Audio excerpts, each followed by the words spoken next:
underground across America, and all over the world there lay many underground bases. Among the most infamous include Area 51, and Dulles Base. What most people want to know is what goes on underground at these bases. Many witnesses have come forward with testimonies of what goes on in these underground cities. Thomas Costello was a former Dulles security officer, who came forward about what he witnessed. A quick Google or YouTube search of his name or the phrase, Dulles security officer speaks out, will lead you to some questions and answers between him and an interviewer. Costello had gone on the run, when he had learned his wife and children had been kidnapped. Costello has since vanished. Nobody is even sure if he is still alive today. Phil Schneider is another man who came forward about his experience while working at Dulles. He spoke of an encounter with a Zeta Gray, which had attacked him and left him critically injured, and missing some fingers. Phil was doing his part in exposing the underground bases, and survived several assassination attempts, which he lived to talk about. He also stated that if he ever commits suicide, we would all know he was murdered. This man was later found dead with a rubber cord, which was wrapped around his neck 3 times in a knot, and officials ruled it a suicide. There was no way Phil would have been able to kill himself in the manner he allegedly did. He could not have tied a cord around his neck in a knot. Not only was he not suicidal, but his alleged suicide was done in a manner which would have been extremely difficult for him to carry out on his own given his physical injuries. He had limited mobility in one shoulder and missing fingers. It would not have made sense for Phil to take his own life while he was trying to expose a terrible government secret, especially after he told us that if he ever committed suicide, it is only because they killed him. Others have come forward with their own testimonies of these underground bases, and we now have a pretty good picture of what it is like underground and the purpose of the experiments that take place at these bases. These underground bases are described as large cities, similar to Manhattan. They are all over the United States, and across the world. These cities are all connected by subterranean highways, one that depends on electric motors for the paved roads, and is for limited travel, and the other is a style of transit for freight and for passengers, that is for rapid travel. This worldwide network is called the Subglobal System, and has checkpoints at each country system. The shuttle tubes that shoot the trains, at speeds that excel the speed of sound, use magnetic levitation and a vacuum method of travel. Many atrocities take place in these underground cities, which include genetic experiments, advanced mind control, wiretapping, dream manipulation, human aurora studies, and human cloning. The technologies developed are used on the general population, to control them and use them as guinea pigs for further research, also to follow the agenda of the New World Order. Technologies developed for spying are used on everybody on Earth, especially those who are aware and against their plans for world domination, people who are now being labeled as sleepers, or potential terrorists. Today, if you are a truth seeker, or conspiracy theorist, you are considered, by the FBI and a program named Communities Against Terrorism, to be sleepers, or potential terrorists waiting to snap.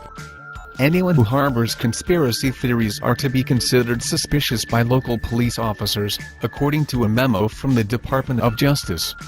If you are against the New World Order, consider yourself under surveillance.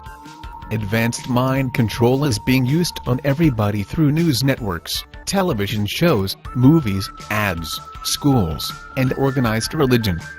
Mind control is especially used on conspiracy theorists, to create false flag attacks, but before we get into that, let's discuss human cloning, as it falls into the subject of mind control on unsuspecting truth seeker through MKUltra in order to commit false flag attacks. The elite, like the Greys, kidnap women and impregnate them with the exact same genetic structure of the person they wish to clone. These clones are a disposable slave race forced to follow orders of their overseers.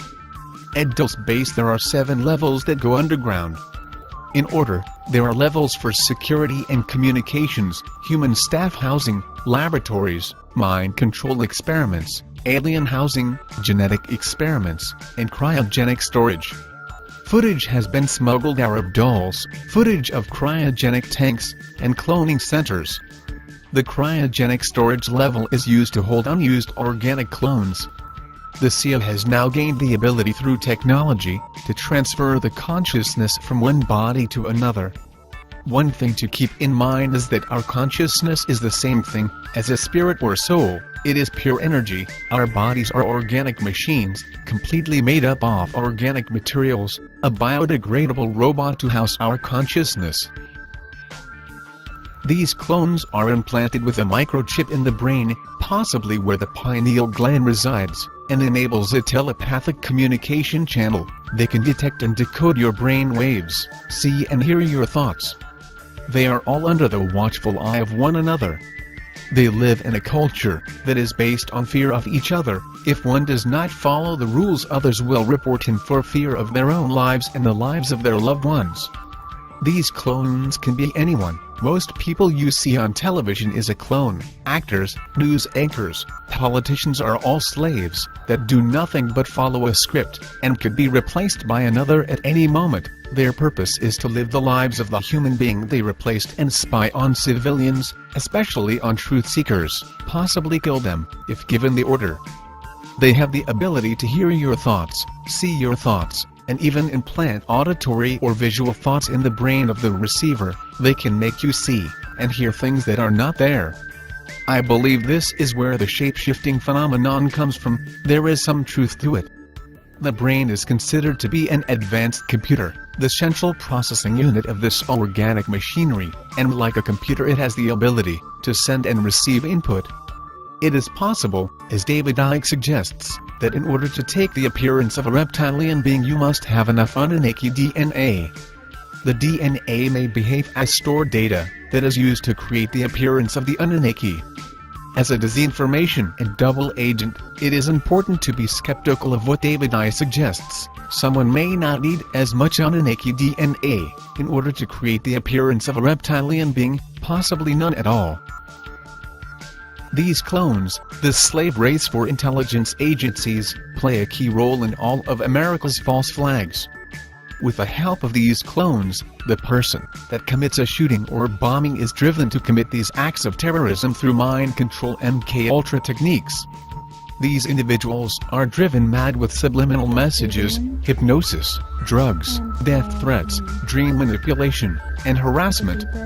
All false flag attacks are carried out by truth seekers. They are conspiracy theorists, who are victimized because of their beliefs. Sometimes the accused does not even commit the shooting, but is killed before the incident and used as the face of the attacks. Humans surrounding him are put in danger. They are the people who will be murdered, cloned, and replaced by the CIA. They are given a drug to ingest by another person, who is already a clone, that causes uncontrollable and agonizing diarrhea and vomiting until the person dies.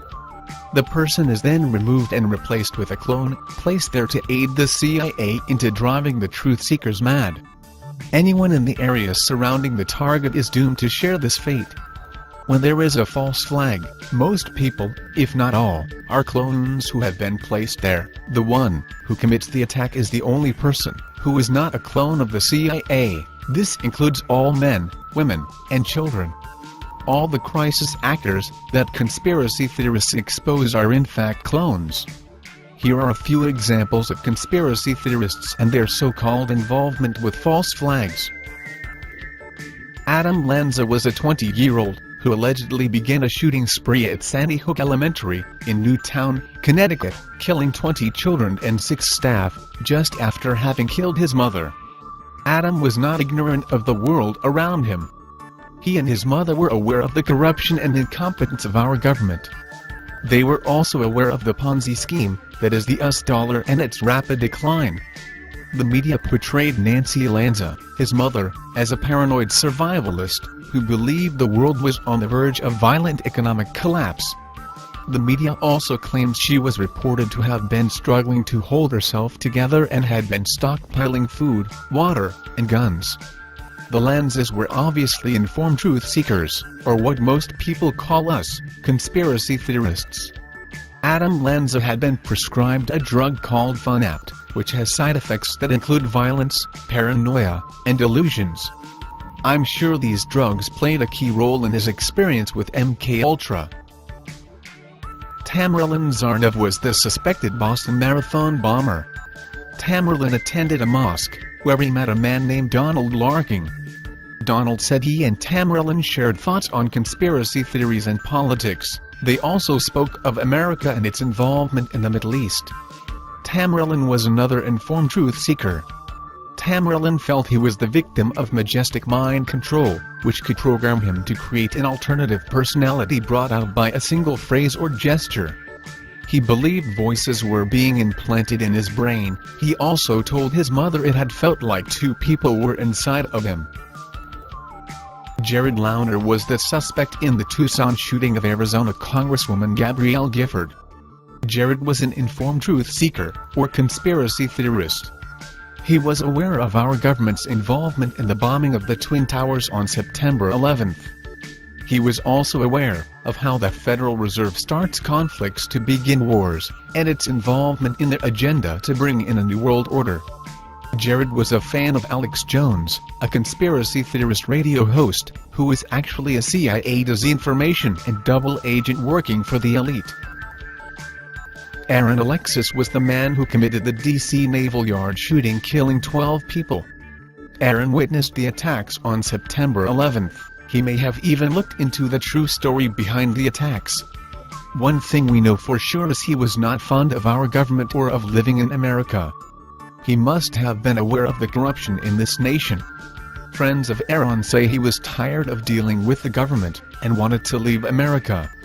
This man believed he was being mind-controlled.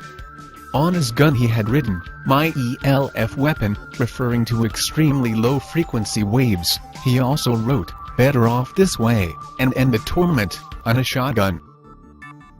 These clones are extremely dangerous, but they are not the enemy. They are slaves who are just following orders. These people want change and to be freed as much as any of us. If they choose not to follow an order, they, along with their loved ones, will be killed off, and be easily replaced by another. These clones make up the majority of our federal, state, and local politicians, military leaders, and local police forces. If you are watching this video, it is extremely likely someone you know is, or has been replaced by a clone. They are one of the elite's greatest tool, but are against who they work for. Many of the people we look to for the truth and reliable information are also disinformation and double agents working for the elite, such as Ron Paul, Rand Paul, Alex Jones, David Icke, and many others we look to for the truth and reliable information are clones as well. We'll triangulate on this position really soon. So you can't spend a lot of time on the phone, so give us something quick. Okay, okay, what we're thinking of as aliens are they're extra-dimensional beings. This race comes from the constellation Sextans. They crashed one of their ships near the town of Varginha in Brazil in 1996. Two of